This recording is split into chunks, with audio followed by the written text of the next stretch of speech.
Thank you, Superintendent Matthews, and I want to congratulate you and your team and all of the teachers and paraprofessionals and parents and everyone else who got this school district back open, got our kids back in the classroom, and I think you've just done it masterfully, and I want to just congratulate you and your team for doing that. Now we have to make sure that our kids and our teachers and paraprofessionals and the entire school community continues to be safe. And the way that we do that is by getting everyone vaccinated, by making sure that our teachers and paraprofessionals are vaccinated, by making sure that parents who are coming into the schools are vaccinated, and making sure that our kids are vaccinated. And it is very exciting that we are looking at moving toward down to 5 years old in the near future, and we need to make sure that all of our kids are vaccinated. This is just such a huge stressor for parents. My youngest nephew just turned 12 earlier this week, and he was so excited to get his shot, as he put it to me, so I can finally start to do things. But it was very stressful for my sister and brother-in-law to have their child in school who could not be vaccinated because he was too young. And as we get the expansion of what kids can be vaccinated, we need to make sure they are vaccinated. I want to thank the governor for his extraordinary leadership throughout this pandemic, as we are showing in California, having the lowest infection rate in the country. Science matters, and it matters when we have leaders who believe in science, who believe in vaccinations, and who understand that we have to take a public health approach to this pandemic and to stop politicizing it as has happened with some governors in other states. So I feel very fortunate that we have a governor who believes so deeply in science. And the governor does have a partner in the legislature. The legislature has shown over and over again that we are willing to pass strong vaccination laws. And if we have to come back and do it again next year, we will do that. And we have a group of senators and assembly members who are meeting regularly and talking to the administration, and we will keep up our end of the bargain to be a good partner to the governor. So with that, it's an honor to welcome up our governor. I'm so honored that he's doing this, making this announcement in San Francisco, our great leader, Governor Gavin Newsom. Thank you, Senator. I appreciate your leadership. I appreciate those remarks, and I appreciate all of the support broadly throughout this pandemic and the journey that we've been on together. Look, let's talk a little bit about where we are today. The Senator was right to highlight the fact that California has the lowest case rate in the United States of America. We've maintained that status now for some time.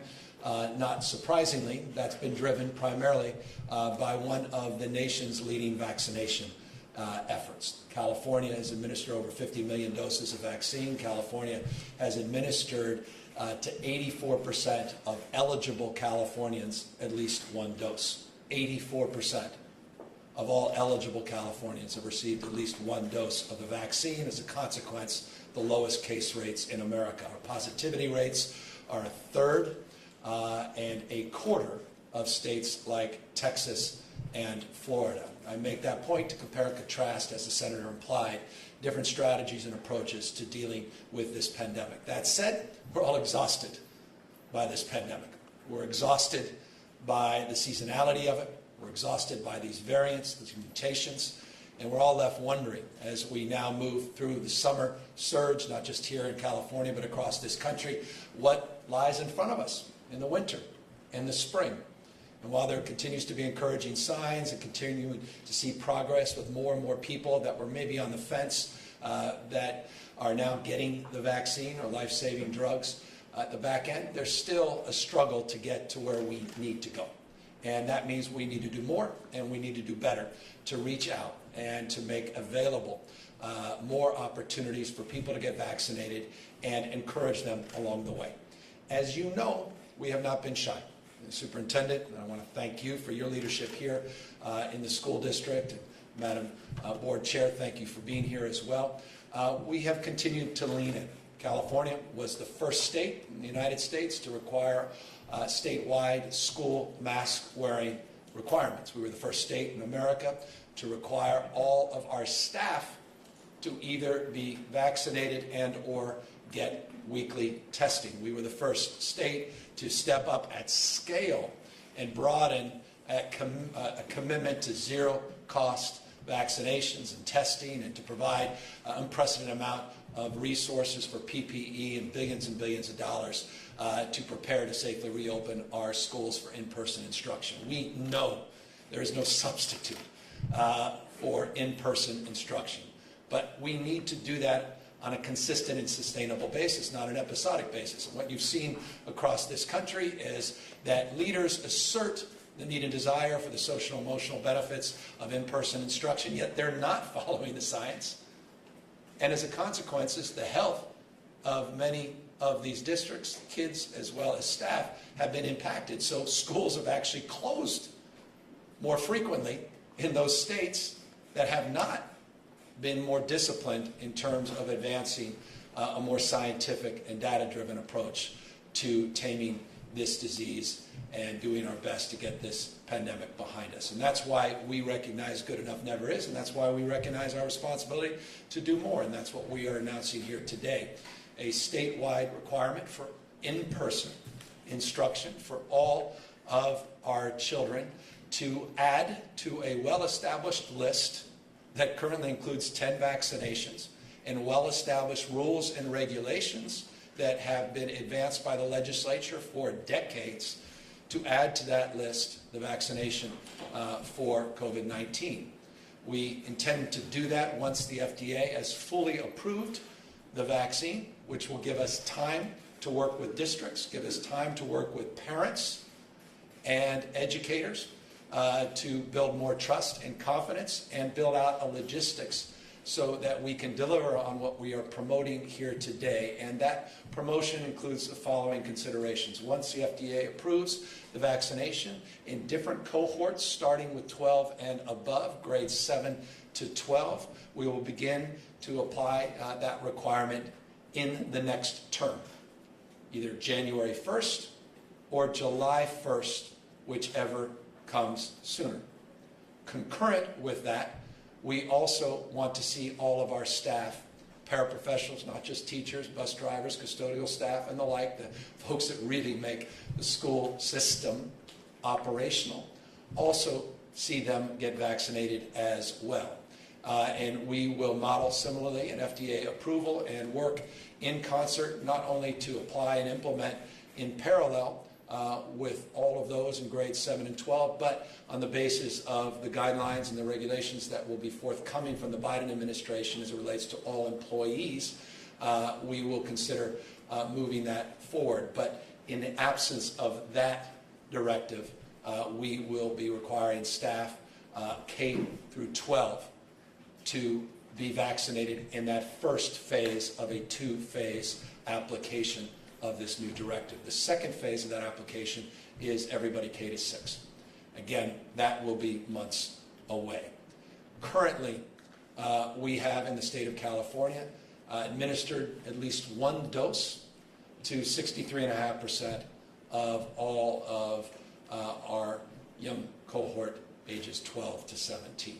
But we have to do more. Again, 84% of all eligible receive one dose, but for 12 to 17, we're not where we need to be.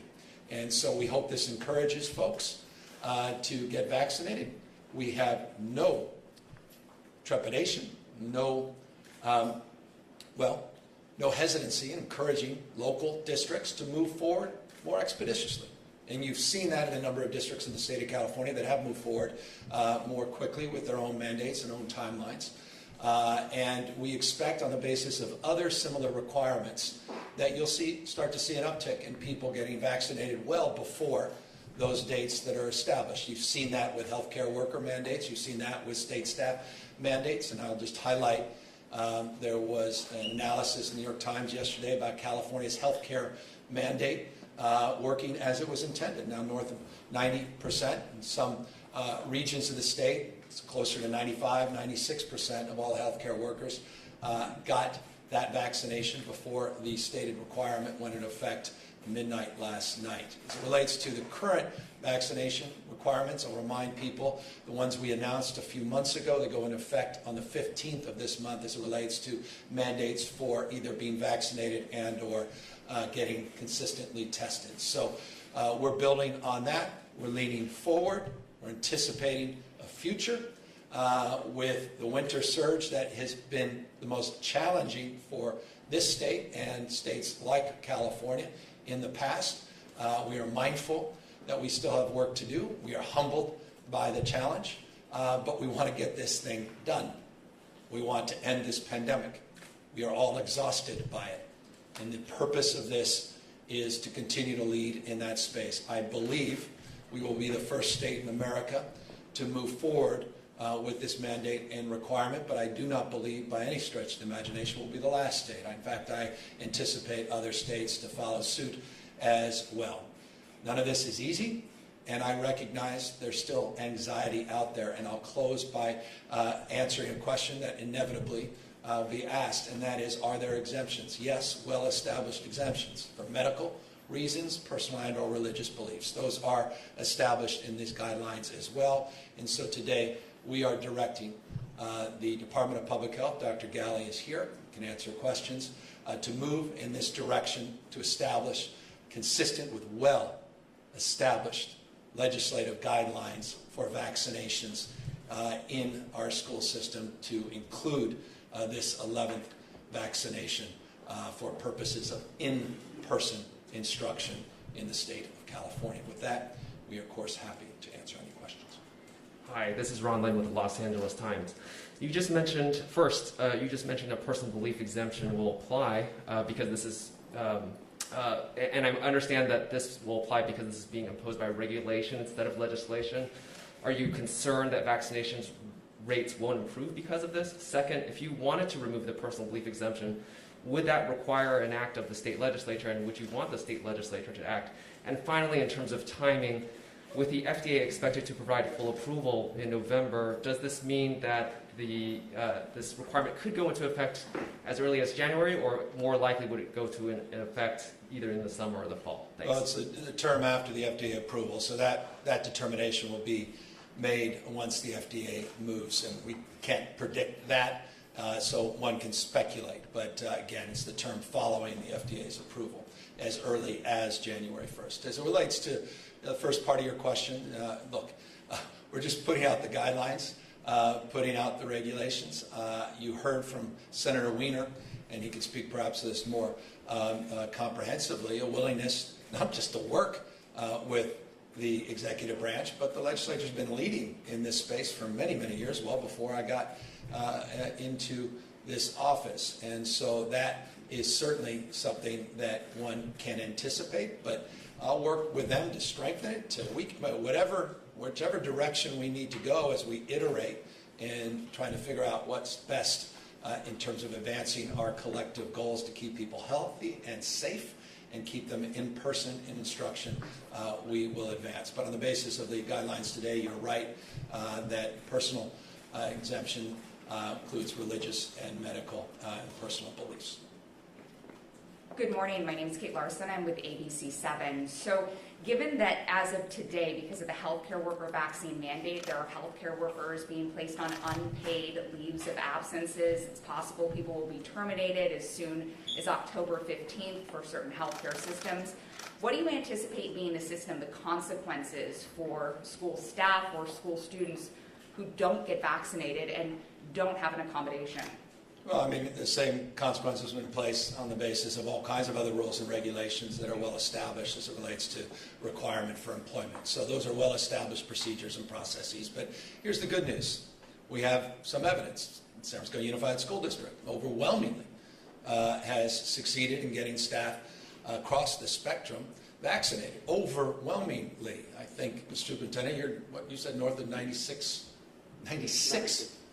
So I'd like to focus on the positive, not just the negative. We tend to highlight a little bit of the exceptions, and we'll work through those things. But you saw with our health care requirements that California is faring a little bit better than some of the other states. But as challenges present themselves, we'll try to meet those challenges.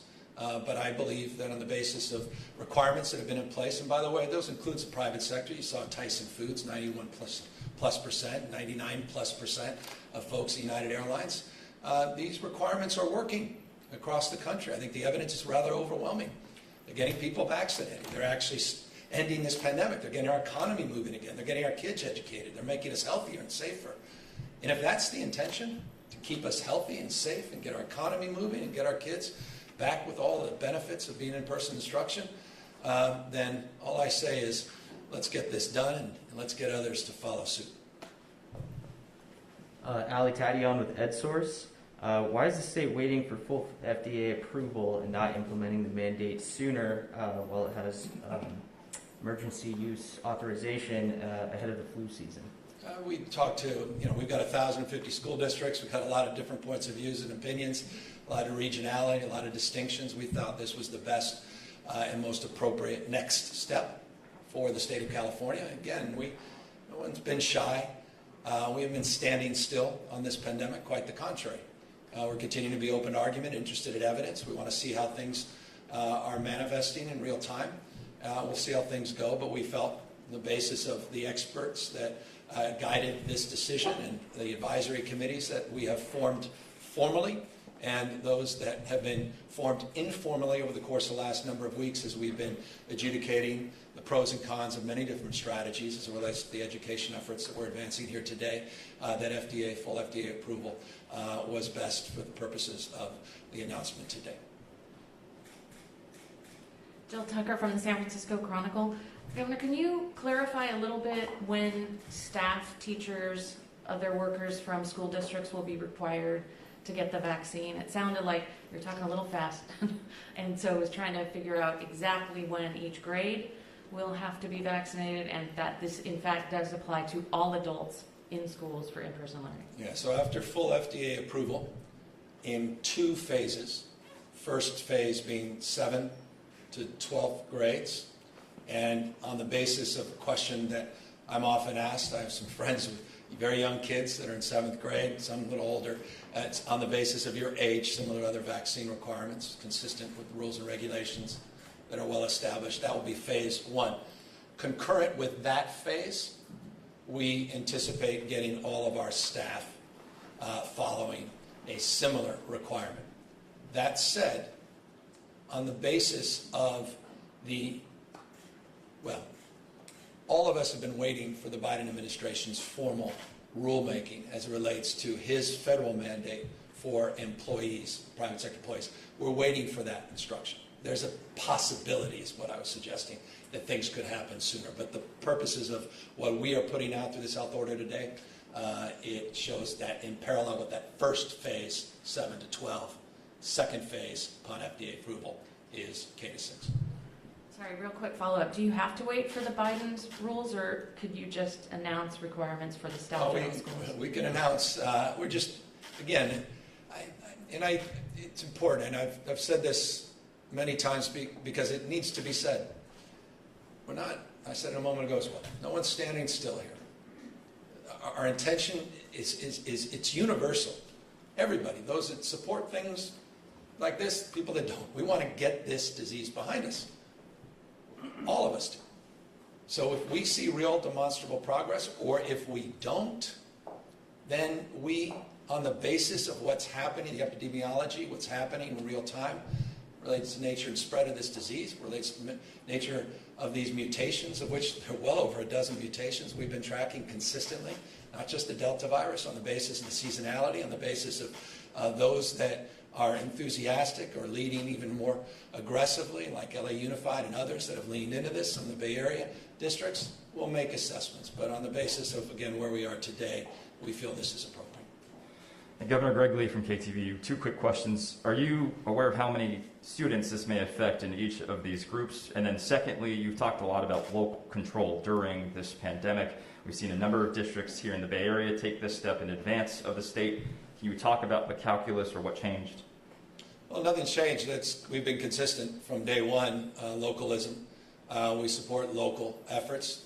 Compare and contrast to some of these big red states where they actually deny local decision. We actually encourage it, and we've done that across the spectrum throughout this entire pandemic, not just on the issue of vaccines, quite the contrary, on issues of masking, on issues of testing, on issues related to guidelines and rules and regulations, on social distancing, on physical distancing, and the like. We've had a local frame because we recognize in a state that's larger than 21 states combined that one size cannot fit all, with one caveat, and that is baseline expectations.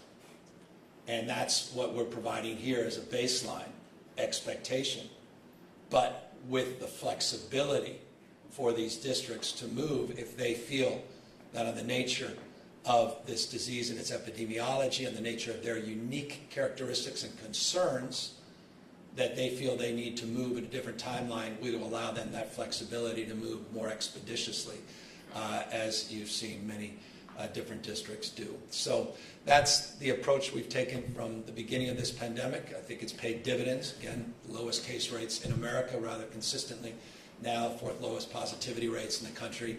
And for a state as dense as California, a state as large as California, that's progress. Governor Carla Miornici from Politico. As you make this landmark announcement today with regard to schools, we notice that State Superintendent of Schools of Public Instruction is not here with you, Tony Thurmond. He's been the focus of some reports from Politico about an office that is in complete dysfunction and a toxic workplace, many people leaving. Are you concerned about those reports? Do you intend to do anything about that? And are you concerned that the dysfunction in that office could affect your efforts as you tend to address COVID in the schools? Yeah, I'm going to be as transparent as I possibly can. I have been on the road signing bills. I just got back late last night. I was in Southern California. I have not had the opportunity to read the report, but I have had the opportunity of working with the superintendent, and it's been a very good and constructive working relationship, and I look forward to maintaining that relationship for years to come. But I am not privy to the details of those concerns, and I have, again, in the purposes of full transparency, that is on my desk, that information, and that's a subject that I look forward to having, or at least engaging in more conversation with our team and with the superintendent directly. Governor Kathy Novak from KCBS Radio. On COVID vaccines for broader other groups, a federal judge ordered the state to come up with a plan for mandatory COVID vaccines for staff in California prisons. Given the outbreaks we saw in prisons including San Quentin, would you support a mandate for prison staff? Well, I'm proud of the fact California's made tremendous progress. We haven't been slow to move aggressively. In fact, I put up some of our efforts in prison system, CDCR, up against any states in terms of leaning in to getting our prisoners as well as staff vaccinated. 76%, this is as of yesterday, and forgive me, you caught me, where I don't have the benefit of today's numbers, but 76% of all of our inmates have been fully vaccinated, and 99% have been offered the vaccine. We were at 58% fully vaccinated of our staff, and there are a large number of people that have received at least one dose in addition to being fully vaccinated. We've taken it very, very seriously. Today, and this is contemporary information, there are 244 inmates that have tested positive for COVID-19. I want to put that in perspective. There's roughly 100,000 inmates, roughly. 244 have tested positive. I think that gives you a demonstrable sense of our commitment to keep people healthy and safe. We can talk about what happened at San Quentin, the receiver, over a year ago. That created quite a different, that's a different conversation. But on the vaccine front, I think they've made progress, and I appreciate the leadership there for taking it as seriously as they have. Hi, Governor. Ginger Conejero, NBC Bay Area. I've been told that this is the last question. Just a couple key things, Governor. I know you mentioned consequences are still being worked through. Is there an idea when we can expect maybe more of a detailed approach to what happens if people or students do not, don't sign up for the mandate? And also, you mentioned the term following FDA approval. Is there kind of like a certain limit amount of time? I mean, if the FDA approves it, a week before maybe the next term, is there a certain amount of time that families will have to get the students vaccinated? Yeah, look, it will follow the next term. So once the FDA is approved, we can work out that math again as early as January 1st, as late as we believe July 1st, whichever comes first. As it relates to the rules and requirements, they're well established. There's nothing novel about the consequences. Quite the contrary, they're well established. We have, and this is, I think, important. In many ways, it's the most predictable announcement throughout this pandemic, isn't it? Because in so many ways, it's the most familiar conversation. Because every parent has had this conversation since they brought their kids into school, public or private. They have to be vaccinated. There's 10 vaccines: measles, mumps, rubella. I mean, I can go on and on and on. So this is just another vaccine. And there are well-established requirements and consequences, and we are consistent with those. As it relates to staff, accordingly. There are many professions where there's staffing requirements, and then there's consequences that are well established. So we're establishing with consistency those rules and regulations. Again, the one caveat was the, I thought, insightful question around the issue of personal beliefs, which came to the fore last year in the legislature, and that's a subsequent legislative conversation. But for the purposes of this announcement, we include that. So this is, again, familiar from my humble perspective. Maybe it's because I have 4 kids, so it's a very familiar conversation. And I think the consequences and outcomes, again, we have real evidence, and I'm confident that we're going to see real progress with the momentum that is already established in the state to get more people vaccinated, and the momentum that I hope this will continue to keep pace. So with that, let me just again thank Mr. Superintendent. Thank you for the privilege of having me back here in my old home district. Senator, thank you for incredible leadership and stewardship. Thank you for your comments and your willingness again, which was implicit and explicit, and your words implicit, I think, some of the questions to work with us in a collaborative spirit in the next legislative season and session to work through some of the more nuances and details of the application of this health order. But I'm grateful that we're here today. I'm grateful to be in a district that has gotten things done and is getting things done as it relates to keeping their kids safe and in person without the fear of outbreaks as a consequence of putting a lid because of these vaccines and their vaccination efforts. So it seems appropriate we are here in San Francisco. And I'm looking forward to applying this requirement and look forward to working with districts all up and down the state and parents all up and down the state over the course of the next few months as the FDA moves towards final approval. Thank you all very, very much. Thank you. Thanks, sir. When it goes in, Appreciate it. 7 through 12. Thank you. All right. Another thing. That's why I was talking fast. So for teachers,